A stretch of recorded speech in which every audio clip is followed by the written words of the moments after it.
So, welcome to another episode of Colton Vita. Um, this is AKA the Selfish Guide, I'm calling it now. Um, Today is The a what guide? special day. We have a special guest, Cormac. I'm going to give him a minute to introduce himself. Cormac? Hi, Carlos. Yeah, so my name is Cormac. I'm an aid worker. So I work in the aid sector. I've worked for the UN, for NGOs, gosh, for about a decade now. Yeah, and I guess what draws me to this video series is that it's interesting to hear some of these concepts and these ideas expressed in such a practical and, I guess, usable format. Great, great. Thank you. And thanks again for taking the time. I say this in my videos, but I think time is the most precious gift someone could give. So I really appreciate you taking the time to come on and help me out with this video. I think one of the things that you said that in relation to this idea of appreciation was also like about planning for the good stuff. And yeah, you know what you're saying about like having a list for your baby and kind of putting stuff in there that you would do later. So I guess that would, qualify as like good stuff. So yeah, I guess I was interested in hearing a bit more from your perspective about how you plan for the good stuff. Yeah, I think it's a great question. This is something for me that's really was a game changer. A lot of times, you plan for like, oh, I got to go to DMV, I got to go, or DMV, the US is going to get a license or dealing with the renewal of a lease of a car or something of this sort. But it's just boring things, going to get a haircut, doing these mundane things that you have to do, taking the car to the shop and so on and so forth. But then I started thinking, why don't we do it for the good stuff, right? And it's the same thing. A lot of people think like, oh, the good stuff has to be spontaneous. If not, it's not good enough. It doesn't feel, good. It's not true. It's not authentic. And I would say, I think that's baloney because so many times, like we were in reference to children, right? I would say, I want to, even with you, with a friend, right? I would say, hey, I really want to spend time with so and so. I just haven't spent time with them in a while. I want to do it. And I just, if I'm free this week, I want to call him and see if he's free and we'll hang out. But it never happens, right? And it's just so much better. And again, this is my system, but you need to figure out a system that works for you and then put in that system. And what I mean by system, it's a system in which you get things done. For me, if it goes in the calendar, it gets done. If it doesn't get done, it gets put somewhere else to make sure it gets done at a later date. And I would say with the good stuff, the best way to look at it is incorporate it into your system to make sure you get it done. Because I would say it's a shame to say I want to hang out with so and so, make them more part of my life because I look up to them because they're such great individuals and never doing it. I'd rather say, you know what? I'm going to schedule fun time with Cormac. That's fine. And that could be as simple as I want to go over to Cormac's side and just shoot the shit, just hang out. Just, I think so many times we're like, I can't schedule that. What is that? That's ludicrous. I can't schedule hang out with Cormac. We're not going to do anything, but that's fun. I enjoy it. I want to do that. And why not? And it's the same thing like with my wife. She wants to spend more time with our baby, and I make her in her schedule. She follows her schedule, and I suggested to her, and it works really well. Is she scheduled play with baby. But now nothing goes in. A lot of times when you see an empty slot on your calendar, you're like, oh, I better do something. I gotta, read for the exam or do whatever it is. And it's such things that we have to do. But why not fill that with something like simple as read a book, right? People complain to me that, oh, I haven't read a book for pleasure in such a long time. And I'm like, when's the last time you scheduled it? Yeah, Never. yeah, fair point. One of the things that you talked about like putting your plans out there into the world. So I was saying, I think like I do this, and I think lots of people do this, where you say, I'm going to do such and such, and you tell everybody, etc. But and I think, yeah, more often than not, it still happens. But there's something about that experience of like putting it out there too publicly that I think it can kind of almost diminish the experience and of achieving it. And I wanted to ask if you've experienced this, and if you have, do you think that then there's more of a merit to working with like, or to telling just a kind of a smaller group or a trusted group of like kind of advisors, life advisors? I think that is one of the best questions ever. And I would say to that, sometimes I get off script and I talk about myself, and that wasn't specific to me. When I tell somebody, anybody, I'm going to do something, I grew up in a culture in my family that you keep your word. I remember at a very young age, they said you can lose your money, you can lose the clothes in your back, but your word, you lose that, you have nothing. But you have that, and no one can take it away. It's worthy of something. And for me, that's really valuable. But I've read studies, and studies have shown, like you just said, that when you tell people, you actually have a less chance of getting X action done. And there's lots of reasons for that. I'm not going to go into it. It's rather complicated. But I think you're right that telling things publicly, and I think it has to do with there's certain individuals that tell people and they don't do it. They what ends up happening is, let's say I really want to get a degree, right? If I tell you, it just feels better to get off my chest. And now it's like the ball's kind of not on my court anymore. It's not on your court either, but it's just not nowhere. And when that Yeah. happens, I think in our psyche, nothing gets done, right? And when you're in that situation, I think again it goes down to you as an individual. Nobody knows Cormac best, and I would say that for some people this would work, and for other people it wouldn't work. But I think holding on to the ball makes you accountable. It says you still have to figure out what the next step is. And I've made other videos about that, but it's about making sure, it could be climb Mount Everest, but what's the next step to get there, right? Is it tying your shoe because your shoe's untied, or whatever it is? You need to make the next step clear to get there. And in reference to, telling people, I would say that based on what I've read, it it might actually not help the majority of people, but I think there's still individuals like myself who actually it works well for. And in reference to advisors, I would say that's a kind of a middle ground. Um, Hmm. and I would say that if it gets you to get it done, that's really what it comes down to.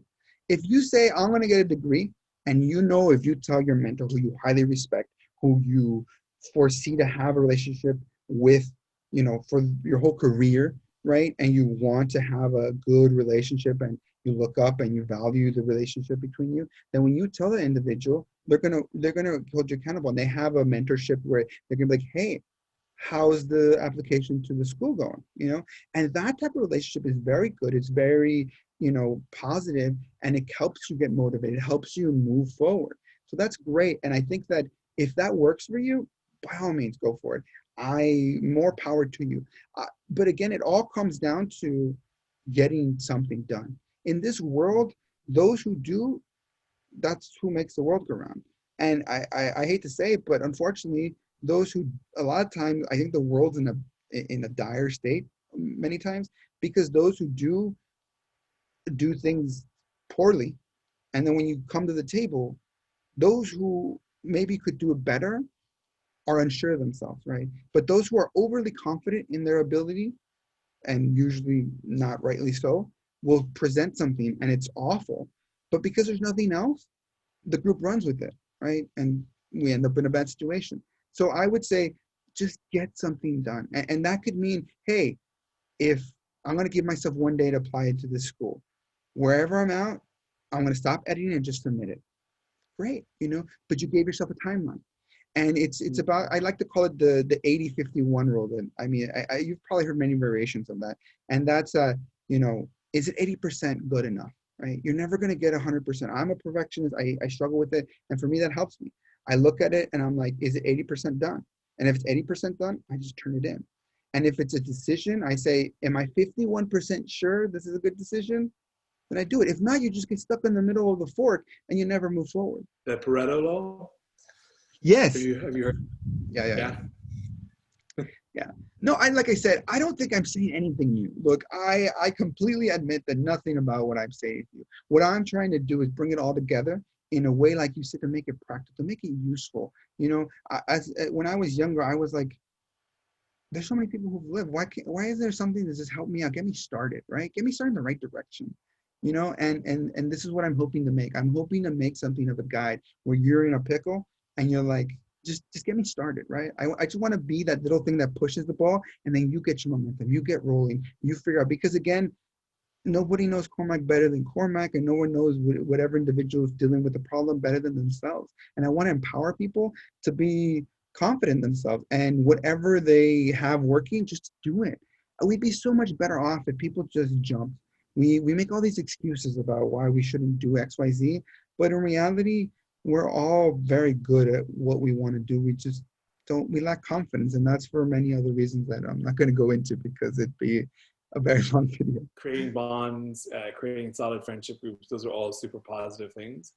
But the idea, I don't know, of judging people, that's problematic because it's so like life is complex and people are even more complex from a human perspective, right? So to be able to like feel that you can judge um, unambiguously someone else for me and like kind of swipe points and take them away, for me that's something that I just don't, I couldn't I can't get on board with, and I can't really get on board with it because I just don't see the place then for forgiveness and growth, right? Because if you're living a good life with other people around you, surely forgiving them and hoping for their forgiveness when you kind of make a mistake, those are attributes that help both you and the other person sort of develop and grow and evolve throughout the course of your lives.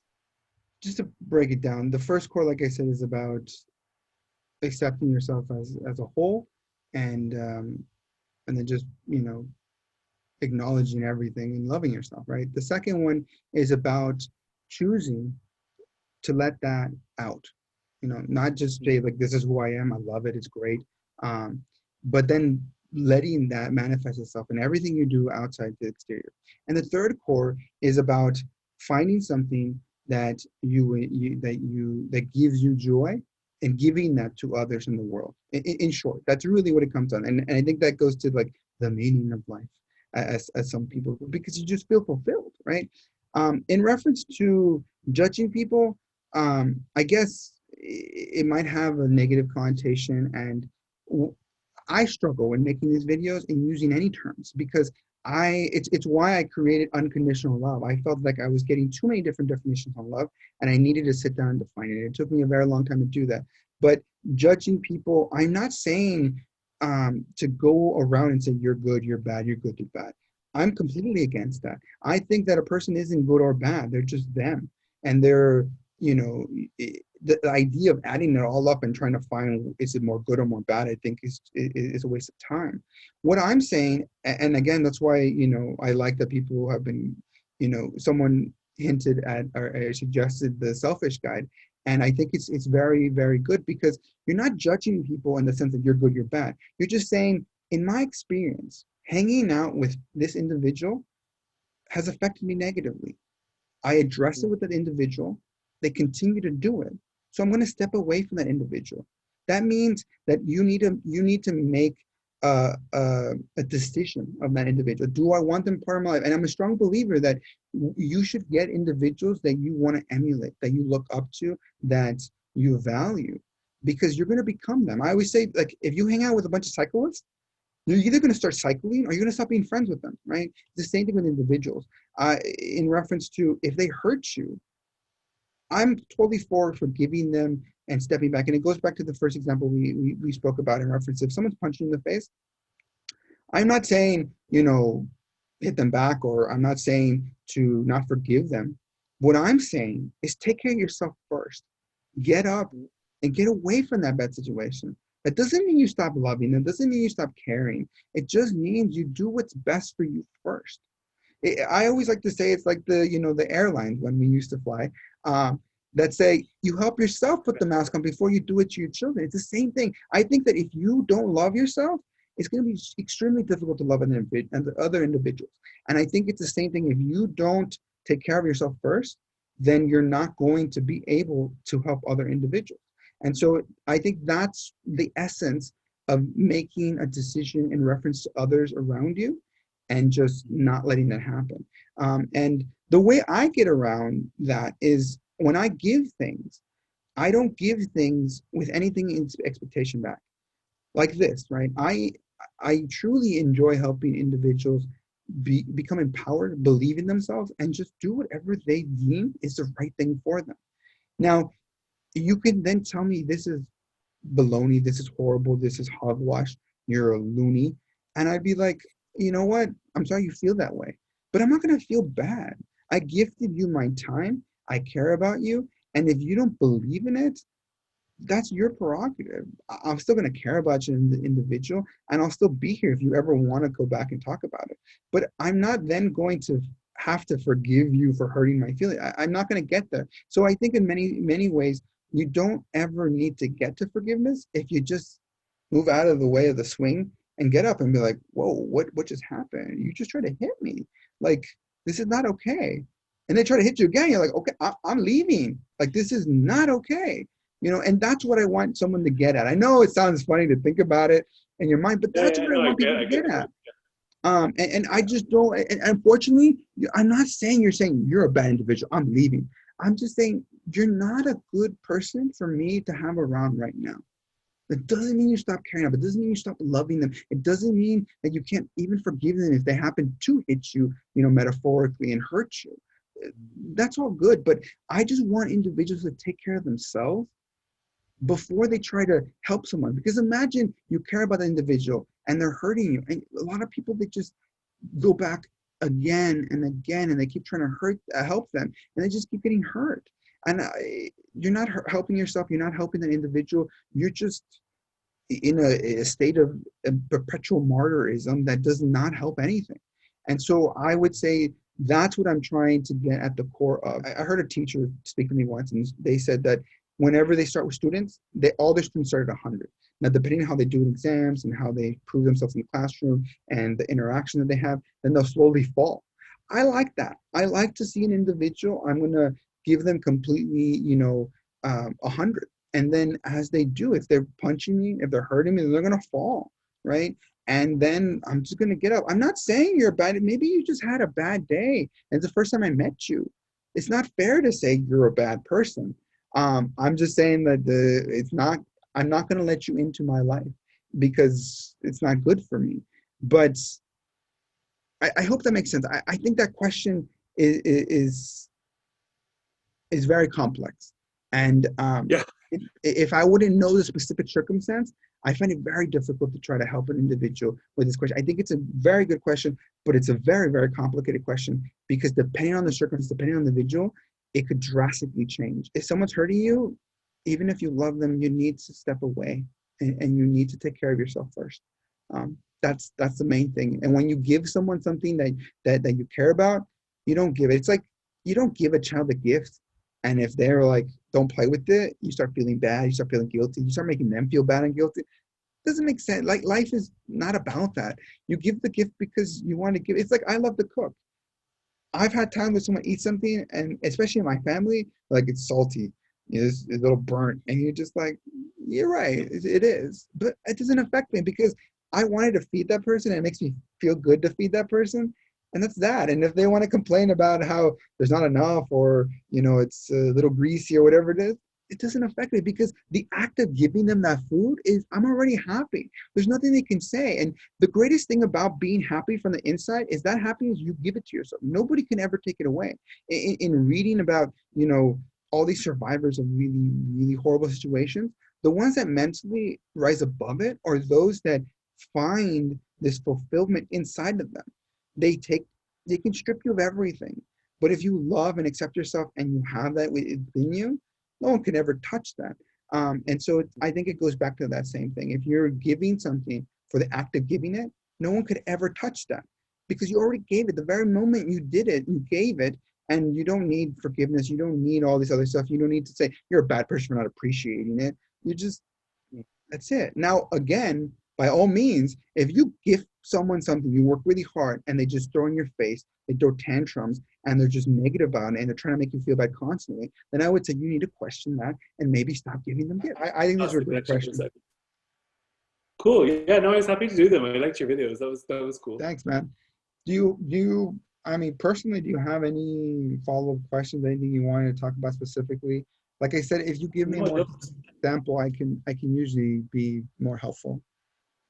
No, thank you. No, no. Thanks. I think I am. Yeah. I mean, as I said, it was interesting to listen to your videos, and I think I said some kind of more clarifications as to the way you kind of thought about some of these issues, which you definitely clarified. So that's cool. Thank you. Thanks for taking the time. Great. No, thank you for taking the time.